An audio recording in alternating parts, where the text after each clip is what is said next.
In this video, I'll explain how to correctly use order blocks to identify your bias and trade continuations. Most ICT traders don't know when to use order blocks, which leads to incorrect bias and unnecessary losses.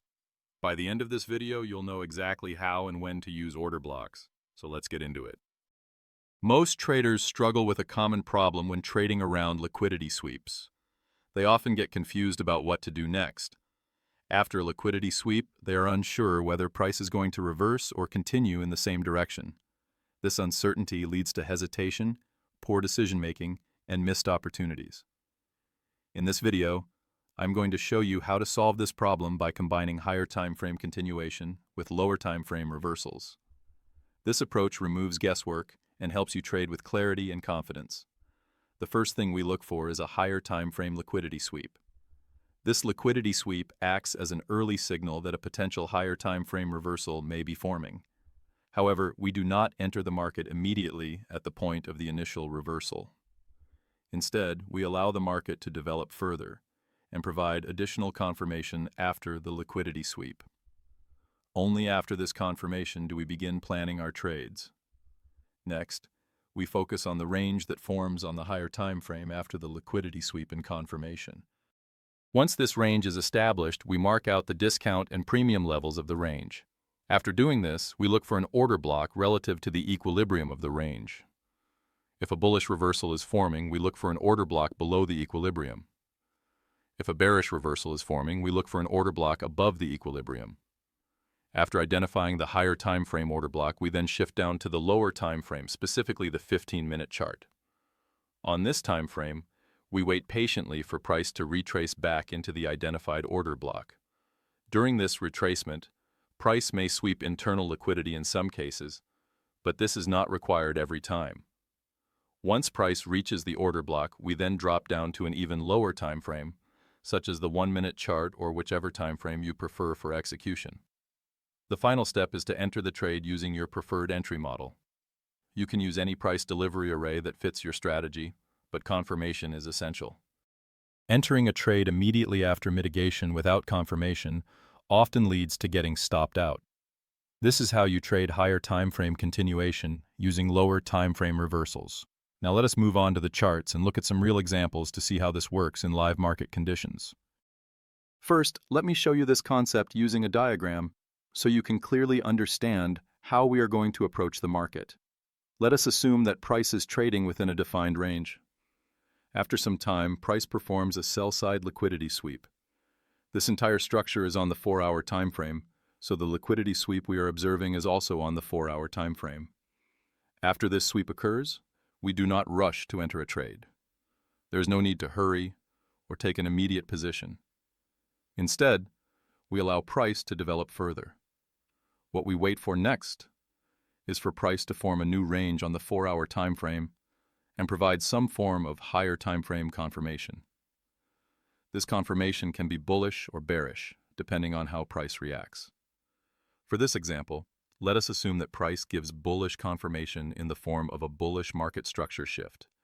Once we have this bullish structure shift, we take the leg that caused the shift and mark out the discount and premium zones of that range. From this range, we then identify a discounted order block that aligns with the bullish bias. This order block becomes our higher time frame point of interest. After identifying this order block, we move down to the 15-minute time frame and wait to see if price retraces back into that order block.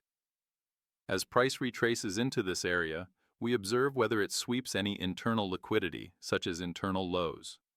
This internal sweep is not mandatory, but if it occurs, it adds additional confluence and increases the probability of continuation to the upside. Once price interacts with the order block and any internal liquidity is taken, the next step is to move down to the 1-minute time frame for execution. On this lower time frame, we wait for any valid confirmation of our choice before entering the trade. This confirmation can be any entry model you are comfortable with, as long as it aligns with the higher time frame bias. This is how we use lower time frame reversals to capture higher time frame continuation. Price continues in the bullish direction on the higher time frame, and we use a controlled reversal on the lower time frame to align ourselves with that continuation. This is exactly how we are going to apply this concept when we move to the charts.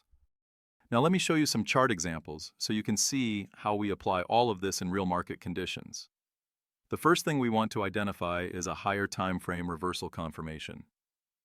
As you can see here, we have a clear 4-hour sell-side liquidity sweep, and price has also filled a 4-hour order block. This gives us confirmation that price is likely reversing to the upside on the higher time frame.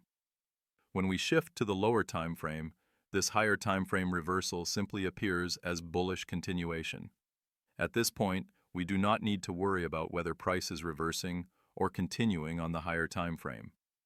Our only job is to be on the correct side of the market. If price gives us bullish confirmation, we look for long opportunities. If price gives us bearish confirmation, we look for short opportunities. That is all that matters. In this case, price gives us a bullish market structure shift, which means it is a reversal on the higher time frame. However, on the lower time frame, it is simply a bullish move. If instead price had given us a bearish structure shift, that would indicate higher time frame continuation to the downside, and we would be looking for short trades. We do not need to overthink this on the lower time frame. We just need to align ourselves with the direction that price confirms. Since we have bullish confirmation, the next step is to mark out the range of the structure shift and check whether there is an order block within that range. On the 4-hour time frame, we do not see a clear order block. This is not a problem. Time frames are fractal, and you do not need to restrict yourself to a single time frame. You can adjust based on market conditions or your personal trading style.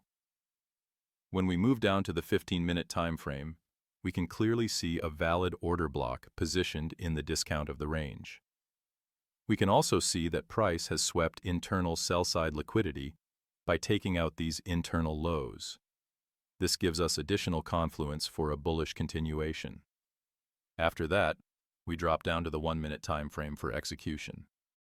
On the 1-minute chart, we see the first market structure shift along with the formation of a fair value gap. This fair value gap becomes our entry point.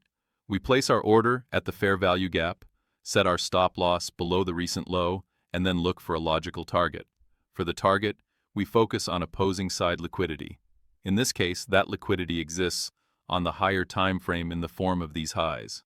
However, I do not recommend always targeting the absolute highs. Even in higher time frame continuation scenarios, you do not need to aim for very large targets. You can achieve a very clean and favorable risk to reward by targeting liquidity within the current range. This is how we trade higher time frame reversals as lower time frame continuations.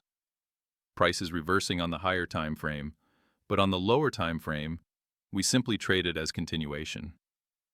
By doing this, we stay aligned with market direction and avoid unnecessary confusion. This is exactly how you should approach and execute these continuation trades. Now, if we move back to the higher time frame and check whether there is any further structure shift, we can see that price creates another market structure shift on the 4-hour time frame. Once again, we follow the exact same process as before. We mark out the range of this structure shift, identify the discount and premium zones, and then check whether there is an order block located below the discount. Here, we can clearly see a valid order block on the 4-hour time frame. After marking this order block, we shift down to the 15-minute time frame to observe how price reacts as it retraces into that area. On the 15-minute chart, we can see a low with a large wick formed during the retracement into the order block. This is another important concept to be aware of, as long wicks often indicate liquidity being taken and rejected. Price then sweeps that wick again, creating 2 clear sell-side liquidity sweeps. This time, however, the liquidity sweep does not form a large wick, which gives us cleaner price action and makes it easier to plan our entry.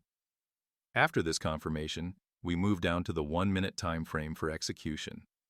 On the 1-minute chart, we can see the formation of a fair value gap, which provides a clean and precise entry. We can enter the trade from this fair value gap, place our stop loss below the recent low, and target internal highs with confidence. As you can see, price moves toward the target very cleanly and reaches it without difficulty. This is another clear example of how higher time frame continuation can be traded using lower time frame reversals. This is how you approach and execute continuation trades step by step. I hope this framework helps you gain more clarity and confidence in your trading. That's it for this video. If this helped you, make sure to like the video and subscribe to the channel. If you want to join my mentorship program, the link is in the description. And for any questions or doubts, you can join my Discord. I'll see you in the next one.